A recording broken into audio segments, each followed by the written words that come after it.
Praise the lord. భయం భయం భయం, అన్నిట్లో భయం కదా నీకు. ఉదయకాల సమయంలో ప్రతి చిన్న విషయానికి భయం, ప్రతి పెద్ద విషయానికి భయం.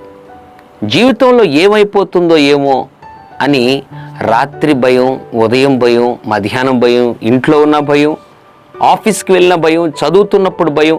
పరిస్థితులు ఒకవేళ అలా నిన్ను భయపెట్టే విధంగా ఉండి ఒకవేళ నిన్ను భయపెడుతూ ఉండవచ్చు. కానీ ఈ ఉదయకాల సమయంలో ప్రభు ఒక అద్భుతమైనటువంటి మాటను నీకు దావీదు అనబడిన భక్తుడు తన జీవిత అనుభవాల నుండి రాసిన కీర్తనల నుండి జ్ఞాపకం చేయాలని ఆశపడుతున్నాడు. వినడానికి సిద్ధమైన కీర్తనల గ్రంథము 27వ అధ్యాయం 14వ వచనం. నీ హృదయమును నిబ్బరముగా ఉంచుకొనుము. ఎంత అద్భుతమైన మాట కదా. నీ హృదయం ఏవి జరిగినా నిబ్బరముగా ఉంచుకోవాలి.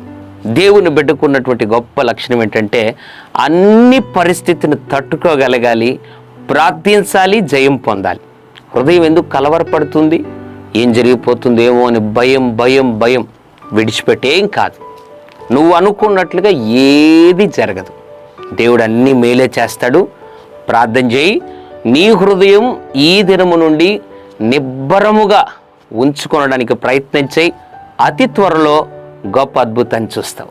పరిశుద్ధ తండ్రి, హృదయం ఎంతమందికి అయితే కలవరం, ఆందోళన, దిగులుతో ఉందో వారిని ఒకసారి దర్శించి క్షమించి ప్రభు మళ్ళీ బలపరిచి ధైర్యపరిచి నిబ్బరము నాయన కలిగి జీవించువారుగా చేయమని యేసు నామంలో వారి అద్భుతం త్వరలో వారు ఆశించుచున్న అద్భుతం జరిగించమని యేసు నామములో ప్రార్థిస్తున్నాం తండ్రి. ఆమెన్. God bless you.